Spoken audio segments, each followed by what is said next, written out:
kasi maganda yung experience ko.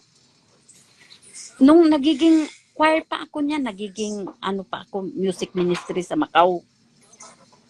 Diyos ko Lord, naku, nagkakasala lang ako doon. Sabihin ko sa'yo, Diyos ko Lord talaga. Di ba? Ayun noon magsabing Diyos ko Lord. Bakit naman bawal? Lahat ng salita bawal. Ano ba yun?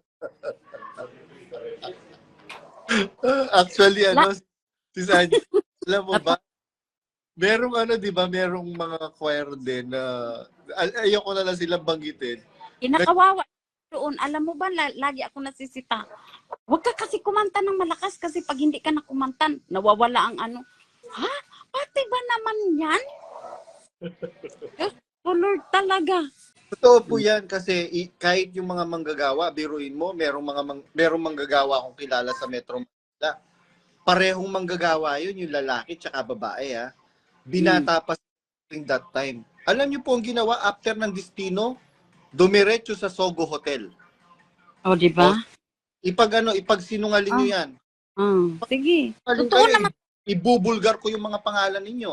O meron pa akong kasamang manggagawa dyan sa Pampanga. Biruin mo, kuya, turuan mo ako mag-drive. Bagong kapatid lang ako during that time na nagmamanggagawa. Wala akong iniisip na ayun, turo-turo ng drive. Iba pala yung kinakambyo na. Ngayon, yan ba yung iglesia? Yan ba yung iglesia na ikakarangal ninyo? Yung asawa ng leader ninyo, pokpok, at least ginagawa lang para mabuhay. Ito, nakinabang buong angkan. Kaya sabi kong ganun. Ikaw Arlene Rason, hindi ba totoo nag-aaway kayo ngayon ni Ate Lisel Capulong? Bakit? Ikaw ngayon yung namamayagpag. Sige, ngayon magpakaano ka na, Arlene Rason, magpakasaya ka na. Pagka namatay si Daniel Rason, basura ka na rin, kagaya ng mga asawa ng mga namatay na mga KNP. Tingnan niyo yung asawa ni Brad Candong Erese. Ilang beses ko nang ni-report yun nung dinalaw ko yung asawa ni Brad Candong Erese na dating KNP. Nung dinalaw ko, kawawa, hindi siya makatayo. Tapos yung bahay nila, wala naman silang kasamang wasak-wasak yung mga tiles. Kung masugat yon, nasaan yung pag-ibig ninyo ngayon? Report ko yun, di ba? Daniel Rason, nanggigigil ako sa'yo. Naku mga kapatid, ito lang ang masasabi ko. Wag ho kayo mananatili dyan. Mag-isip-isip na kayo at sinasabi nila ang mag-exit masama. Paanong masama? Mas mabuti, mas maluwag, mas malaya, mas masarap ang buhay. Kayo mga kapatid dyan sa loob, mag-isip-isip na kayo habang maaga. Kayo lang ang ginagago dyan. Inuubos yung nyo, alam nyo na. Ang saya ng malaya. May freedom of speech. Sa loob ng nila, hindi ka naman makapagsalita ng kung ano-ano eh. Hindi ka tao. Pero ngayon, maganda. Ngayon, nagkaroon ako ng peace of mind eh. Sabi ko, pala mabuhay, this is life. Pero, hindi porke na-exit ka lahat naman. Yun bang, malaya ka sa lahat ng kasamaan? Wag naman. Correct. Wag ganun. Kumbaga, malaya ka lang sa ang sarap pala mabuhay. Correct. Totoo Kaya, po yun. kapatid, gumising na kayo. Wag na kayong gumaya doon sa mga haliparot. Magtakatotoo na kayo. Diyos ko Lord. Word of the day, haliparot.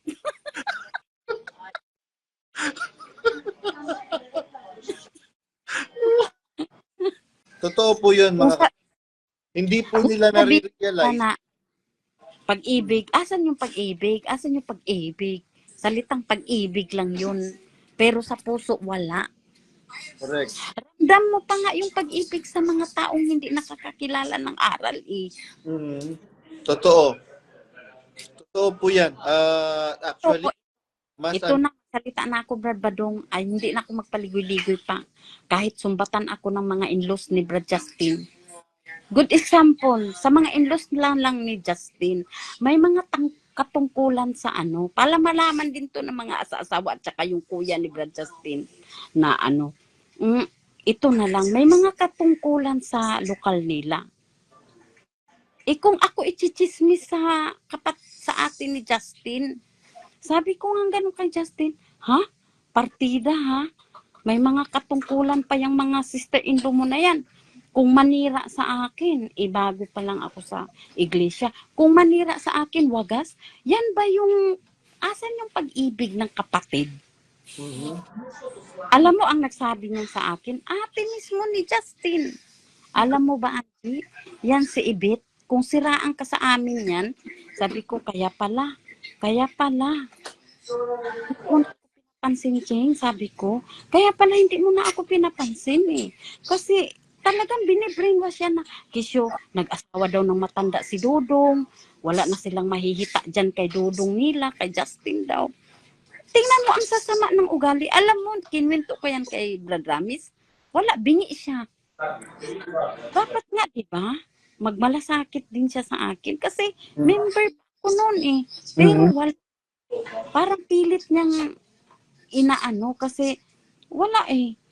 Natisod ako kasi ang sasama ng ugali. Asan doon yung pag-ibig? Yan yung sasabihin ko, chat na lang sa'yo. Tingnan po ninyo, si Angie, tingnan nyo po ang issue nyo lang naman ni Brad Justin, yung edad.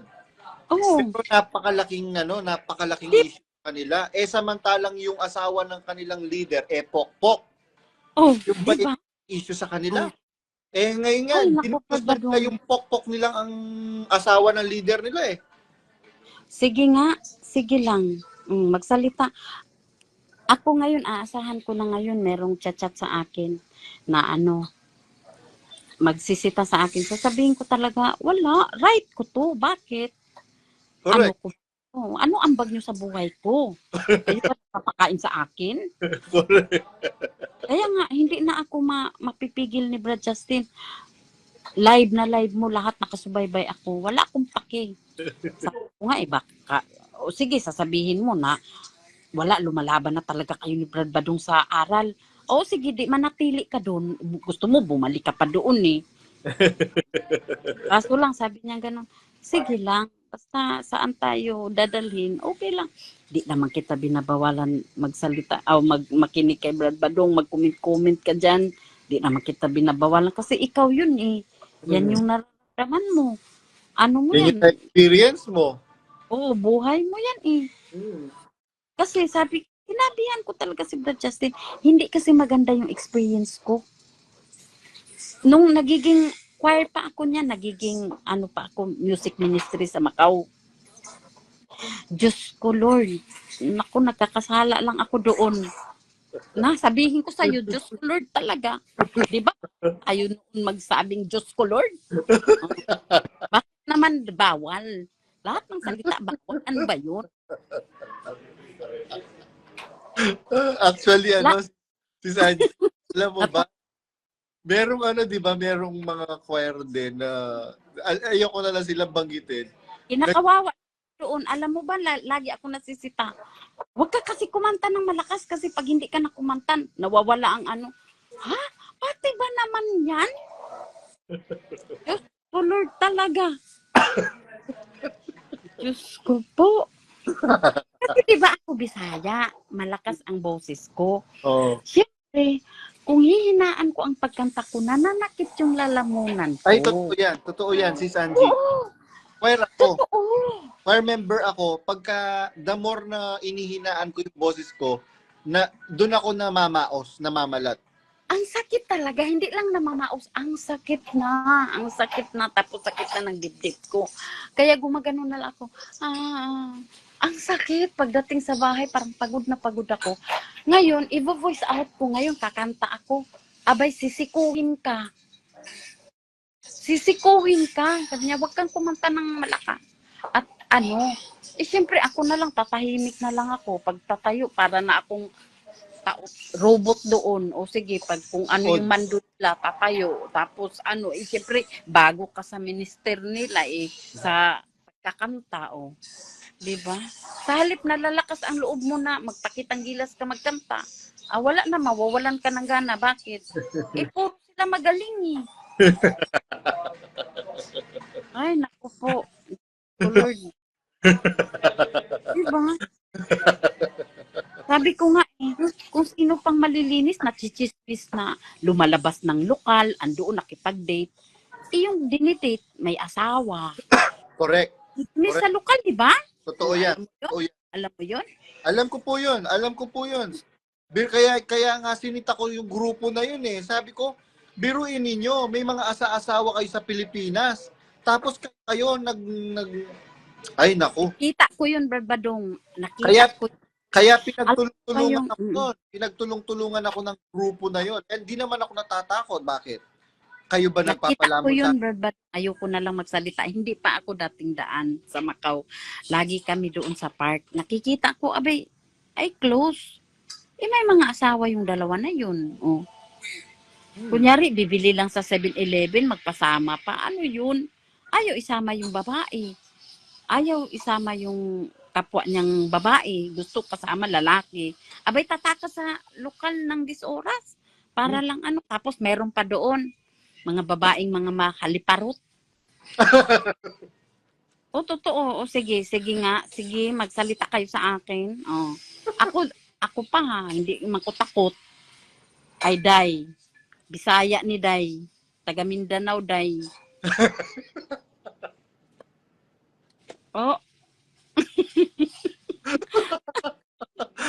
Meron pa mga babaeng mga haliparot. Porque ang mga kuan, ang kanang mga unsa ni yung mga ano yun, mga nakaitim, yung parang guard, yung ano ba yun? Tawag doon? Kwat. Yung mga kwat, medyo mga maitsura. Ito mga babaeng mga haliparot, ay patimpla ng kape. Para mga pukpok dito sa aristokrat na kape lang ang kape. Tapos sa kusina, isasadya talaga magsampay ng mga brat panty para sabihin, ay cup B, cup C. Diba? Sabihin mo, hindi ka makasod sa lokal na yun. Parang nananadya pa sila na talaga yung mga panty at saka brang sabit-sabit dyan sa kusina pa para makita na kapsi sila. Di po ba merong nasuspindi dyan? Nakapag sa Macau, kilala nyo yun eh. Kaya siya nasuspindi. Exit na rin yun eh. Kaya siya nasuspindi. Itong pareho sila mag-asawa, may asawa sa Pilipinas eh. Itong babae, sabi niya, okay lang yan. Si ano nga eh. Pero mo, si Ricky Chan nga. Nag-sex sila ni Rayman, sabing ganyan. Sinabi nga ni kilala niyo si Ricky Chan, di ba? Si Be. Sinasabi niya nga na ang lit-lit ng jutay lang si Rayman, sabing ganyan. Tapos si Lengleng nga, biro mo may asawa 'yon. Tapos itong si Brad Jerry Sakaria, may asawa, nilalandi ni Lengleng. Di ba? Ay, naku, alam ko na yan. Alam mo, marami din nagchichismis dyan sa akin. Ayoko lang kasi ano ba naman yan? Nandito tayo sa lokal, ang chismisan, yung mga dito, wag na. Kaya nga sabi ni Brad Justin, makikinig ka lang, labas. Kinig, labas. Ganon. Ang dami kong alam dyan, mga kunyari, ay, bigyan mo ako tubig, palibre tubig, tapos iba na pala ang sadya. Mga mga kukunwari na mga Diyos-Diyosan, mga kunyari. So, akala mo hindi makabasag pinggan. Ano tawag mo sa kanila, mga? Haliparot. Diba? Talaga naman, Dami kong tawa sa'yo si Sanji. Talaga naman, Badong. Alam mo ko, totoo. Parang, sabi ko nga, gigil na ako sa'yo sa live mo. Teka lang, papasok nga ako dito kay Brad Badong at magsasalita nga ako. Totoo po yan kasi kahit yung mga manggagawa, biruin mo, merong manggagawa akong kilala sa Metro Manila. Parehong manggagawa yun, yung lalaki tsaka babae ha. Binata pa during that time. Alam niyo po ang ginawa after ng Destino, dumiretso sa Sogo Hotel. O, di ba? Ipagsinungaling niyo yan. Sige. Totoo Totoo naman. Ibubulgar ko yung mga pangalan ninyo. O meron pa akong kasamang manggagawa dyan sa Pampanga. Biruin mo, kuya, ay, kuya, turuan mo ako mag-drive. Bagong kapatid lang ako during that time na nagmamanggagawa. Wala akong iniisip na ayun, turo-turo ng drive. Iba pala yung kinakambyo na. Ngayon, yan ba yung iglesia? Yan ba yung iglesia na ikakarangal ninyo? Yung asawa ng leader ninyo, pokpok, mga kapatid. Pokpok. Hindi po pokpok na marangal. Merong mga pokpok marangal. Pero itong pokpok na si Arlene na to, biruin mo, naka-jackpot siya. Kaya ngayon, sitting pretty, buhay milyonarya, buhay bilyonarya. Kaya pa nga yung totoong pokpok, at least ginagawa lang para mabuhay. Ito, nakinabang buong angkan. Di ba? Kaya nga. Kaya sabi kong ganun. Joy, ikaw Arlene Rason, hindi ba totoo nag-aaway kayo ngayon ni Ate Lisel Capulong? Bakit? Ikaw ngayon yung namamayagpag. Sige, ngayon magpakaano ka na, Arlene Rason, magpakasaya ka na. Pagka namatay si Danya Rason, basura ka na rin, kagaya ng mga asawa ng mga namatay na mga KNP. Tingnan niyo yung asawa ni Brad Candong Erese. Ilang beses ko nang ni-report yun na nung dinalaw ko yung asawa ni Brad Candong Erese na dating KNP, na namatay na KNP, rather. Biruin ninyo, yung kapatid na ano bang pangalan ni nakalimutan ko yung pangalan ng asawa ni Brad Candong Erese. Nung dinalaw ko, kawawa, hindi siya makatayo. Tapos yung bahay nila, como wala naman silang kasamang wasak-wasak yung mga tiles. Kung masugat yon, nasaan yung pag-ibig ninyo ngayon? Report ko yun, di ba? Danya Rason, nanggigigil ako sa'yo. Nasa Quezon City tayo nun. At saka sa apalit, pag nag-CR ka, abay, itutulak ka ng mga kapatid, ng mga walang hiya din. Mga mga naka-uniforme pa ng puti, at saka itim, mga singer siguro yun. Abay, itutulak ka pa sa... Kaya yung anak ko, yung bunso ko, si Santino, dalang-dala, ayaw na pumunta sa Ikaw ba naman dumalo kami. Dumalo kami ng 3 days pasalamat sa lokal. First time ever ko nagpunta ng apalit. Ay, abay, umupo kami. Talagang pinatayo kami ng anak ko. Kasi kanila daw yung upuan. Sabi ko, sis, may pangalan ba? Kanila daw yun kasi may banig. Asan yung pag-ibig doon? Diba? Dalang-dala ako dyan sa apalit. Ilang beses kami pinatayo dyan para lang, kasi kanila daw yung upuan na yun. O asan yung pag-ibig na yun? Ibago pa kami nun na kapatid. Diba?